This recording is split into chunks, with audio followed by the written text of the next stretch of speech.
আল্লাহর রাসূলের সাহাব মাওলা আলী মুশকিল কুশা নামাজ পড়ে বাড়ির উদ্দেশ্যে রওনা হয়ে গেল। রাস্তার মধ্যে দেখতে পাইলেন গাছতলার মধ্যে একটা ভিক্ষুক। রাস্তার মধ্যে একটা ভিক্ষুক জীর্ণ শীর্ণ অবস্থায়, শরীরের মধ্যে গোশত নাই, শুধু হাড্ডি আর হাড্ডি দেখা যায়। হযরতে আলী রাদিয়াল্লাহু তাআলা আনহু ওনার একটা স্বভাব ছিল, যখন কোনো মানুষকে সামনে পাইতেন আলী সব সময় আগে সালাম দিতেন, জবান খুলে বলেন মারহাবা। এই আমার যুবক ভাইরা, ও মুরব্বি বাবারা, হযরতে আলী ওই ভিক্ষুককে সালাম দিলেন। ওই ভিক্ষুক সালামের জবাব দিলেন না। সালামের জবাব জোরে কোন সালামের জবাব? ও বন্ধুরে আমার, ওই আলীর সালাম ওই ভিক্ষুকটা দিলেন না। ওই আলীর সালামের উত্তরে ওই ভিক্ষুক ডাক দিয়া কয়, আলী। কথা বুঝেননি আমার? গুরুত্বপূর্ণ কথা, কথা বুঝেন? আলীরে ডাক দিয়া কয়, আলী, ও আলী রে, তুমি আমার সালাম না দিয়া যদি আমার একটু সাহায্য করতা, আমি গত 5 দিন ধইরা কিছু খাই নাই, আমার শরীরের মধ্যে কোনো কিছুই ঢুকে নাই, খাইতে পারি নাই, শরীর অচল হয়ে গেছে, জীর্ণ শীর্ণ হয়ে গেছে। সালাম দিবা পরে যদি পারো আগে আমারে কিছু খাওয়াও। আর জোরে কোন সুবহানাল্লাহ। যদি পারো আমারে কিছু খাও। আলী ডাক দিয়া কই, ভিক্ষুক রে, ও ভিক্ষুক, অসুবিধা নাই, তাহলে চলো আমার হাতে হাত রাইখা চলো বাড়িতে যাই, রিজিকে যা আছে দুইজনে মিল্লা বন্টন কইরা খায়ালাম। জবান খুলে বলেন না মারহাবা। ও বন্ধু হযরতে আলী ওই ভিক্ষুককে লইয়া এবার বাড়ির মধ্যে যাইয়া ফাতেমার নাম দিয়া বলে, ফাতেমা রে,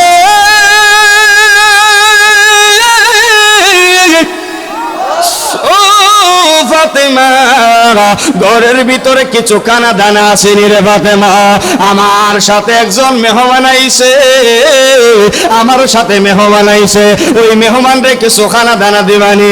ওই ফাতেমা ডাক দিয়া কই, স্বামী রে একটু ভিতরে আসো, মেহমান একটু বসুক, আমার সাথে একটু ভিতরে আসো। হযরতে আলী হযরতে ফাতেমার সাথে চইলা গেল ঘরের ওই পারে লইয়া। ফাতেমা ডাক দিয়া কই, আলী, ও আলী রে, তুমি কি জানো না আমরার ঘরেও 3 দিন ধইরা খাওন নাই। এই আলী, 3 দিন ধইরা আমাদের চুলায় আগুন জ্বলে না, আবার তার মধ্যে তুমি মেহমান আইলা, এখন তো বেজ্জুতি হয়ে যাইব, এখন তো লজ্জিত হয়ে যাইব, এখন কিভাবে খাবারের ব্যবস্থা করব? এবার আলী ডাকে দিয়া কয়, ফাতেমা রে, ও ফাতেমা, চিন্তা করিও না, মেহমান যদি আল্লাহ খুশি হয় তাহলে কোনো না কোনো ভাবে মেহমান আসে। আল্লাহ যদি কুরবানের প্রতি খুশি হইয়া যায় তাহলে আমার আল্লাহ মেহমান দেয়া দেয়। আল্লাহ যদি খুশি হয় আমার আল্লাহ মেয়ে সন্তান দান করে। কথা কন না রে, আরো জোরে কন। আল্লাহ যদি খুশি হয় বান্দার প্রতি মেয়ে সন্তান দান করে। আল্লাহ যদি খুশি হয় তাহলে মেহমান বাড়িতে পাঠায়। আরামগোর দেশের কিছু মানুষ আছে মেহমান আইলে, সবাই না সবাই না, কিছু কিছু মানুষ হয়, বাবা রে মেহমানের টেলা পড়ছে, মেহমানের খিতা পড়ছে, টেলা পড়ছে, এই টেলাতে পড়ছে, ওই তো এই মেহমানকে উদ্দেশ্য করে আমার আল্লাহ আমার রব তোমার রিজিকের দরজা বাড়ায় দিছে। ঠিক না বেরি বলে? ওই ফাতেমা ডাক দিলে, এই আলী রে, ও আলী, এখন কি করা যাইব? আলী ডাক দিয়া কয়, চিন্তা করিও না, ব্যবস্থা হবে। ব্যবস্থা হবার কথা বইলা ওযু বানাইলেন। সুবহানাল্লাহ। ওযু বানাইয়া উযু বানাইয়া হযরতে আলী 2 রাকাত নামাজ পড়লেন। সুবহানাল্লাহ। সালাতুল হাজত নামাজের নাম কি?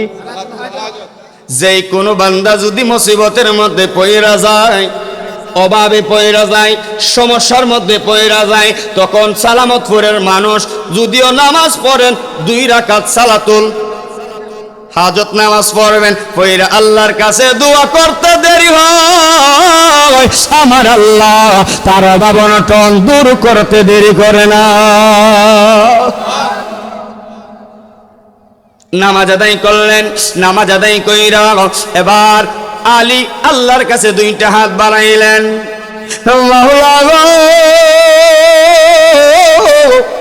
ও মায়ার আল্লাহ, দয়ার আল্লাহ, আমি তোমার নবীর সাহাবী, তোমার মেয়ে, তোমার নবীজির মেয়ের জামাতা হযরতে ইমাম হাসান এবং হুসাইনের বাবা।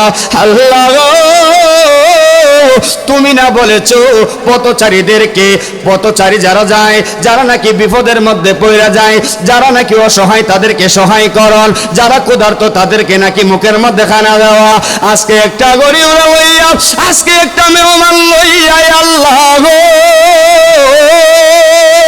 আল্লাহু আকবার বলেন। ও মায়ার আল্লাহ, ও দয়াল আল্লাহ, আপনি না বলেছিলেন, আপনি না বলেছিলেন আপনি ক্ষুধার্ত মানুষকে যদি পাশে থাকে তাহলে আপনি খাবারের ব্যবস্থা করে দেন। আজকে বড় বেইজ্জতি হইয়া যাইম, আজকে বড় লজ্জিত হইয়া যাইম, তোমার পক্ষ থেকে খানার ব্যবস্থা কইরা দাও, না হইলে আজকে আমি আলী মুশকিল কুশার, ইজ্জত থাকবে না মেহমানের হাসে। জবান খুলে বলেন না আল্লাহু আকবার। আলী দোয়া করলেন চোখের পানি ফালাইয়া, আল্লাহ গো মেহমান নিয়ে আসলাম, ঘরের ভিতরে খাবার নাই, এখন তো বেজ্জতি হয়ে যাইম, ইজ্জত রক্ষা করার মালিক জবান খুলে বলেন ও আমার আল্লাহ, ও গো দয়ার আল্লাহ, ব্যবস্থা করে দাও।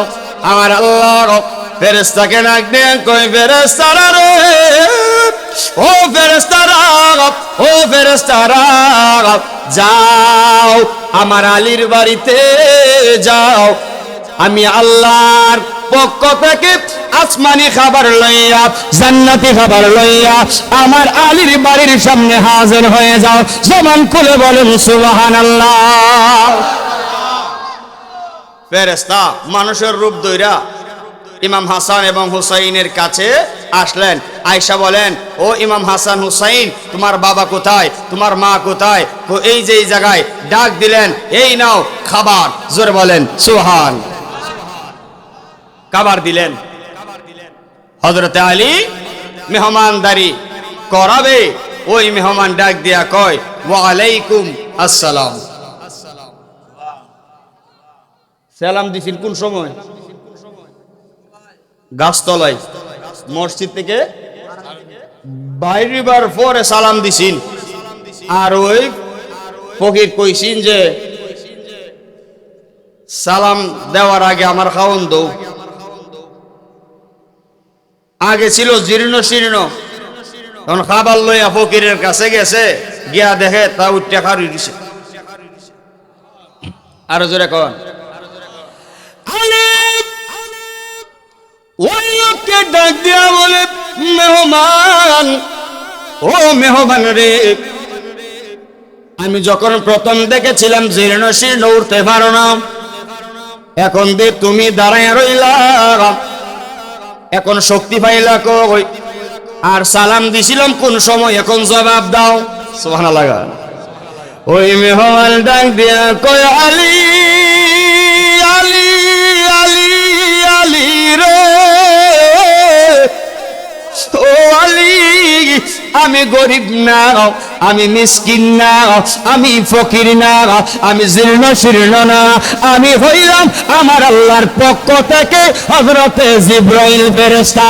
জবান খুলে বলেন না আল্লাহু আকবার। আমি তোমার পরীক্ষা করার জন্য এই অভাবের মধ্যে আমি তোমারে পরীক্ষা করার জন্য, তোমার মন মানসিকতা কেমন, তোমার দানের হাত কেমন, তোমার এই ধরনের অবস্থা কেমন, সেইটা পরীক্ষা করার জন্য আল্লাহ পাক থেকে পারমিশন লইয়া এই অবস্থায় দাঁড়ায় গেলাম। আমার পরীক্ষায় তুমি পাস করে ফেললা। আলী রে, ও আলী যাও, আমি তোমার প্রতি খুশি এবং রাজি হইয়া গেলাম। আমার খাওয়ানোর দরকার নাই, কারণ ফেরেশতারা খায় না। আর জোরে করে ঠিক না বেঠিক? ফেরেশতারা খায় না, ফেরেশতারা ঘুমায় না। আলী আবার ডাক দিয়া কয়, তুমি ফেরেশতা, আমি তো তখন তোমারে চিনি নাই। ডাক দিয়া কয়, আমি তোমার এখন চিনা দিলাম, তুমি চিন্না যাও। এই কথার মানে হইল, আমার সালামতপুরের বাবা, যদি আপনার কাছে 5 টাকা থাকে আর একজন ভিক্ষুক যদি আইসা টাকা খুঁজে, তখন আপনি বইলেন না আমার কাছে টাকা নাই, 5 টাকার ভিতর থেকে 8 আনা 4 আনা 1 টাকা 2 টাকা দেওয়ার চেষ্টা করবেন। কারণ এমন হতে পারে এই 5 টাকা থেকে 2 টাকা দেওয়ার কারণে আমার আল্লাহ খুশি হইয়া তোমারে লক্ষ লক্ষ কোটি টাকার মালিক বানায়া দিতে পারে কি পারে না? আর যখন পারে কি পারে না? যেই কারণে দানের হাত বাড়ায় দিবেন, আল্লাহর রাস্তায় দান করবেন, ফকির মিসকিনদেরকে সহায়তা করবেন। খোদা কি কসম, যদি আপনি আমি দানের হাত বাড়ায় দেই, এই দানটা কিয়ামতের ময়দানে উহুদ পাহাড় চাইতে বিশাল হয়ে জান্নাতে পৌঁছায়া দিবে। হাত তুলে বলেন ঠিক না বেঠে?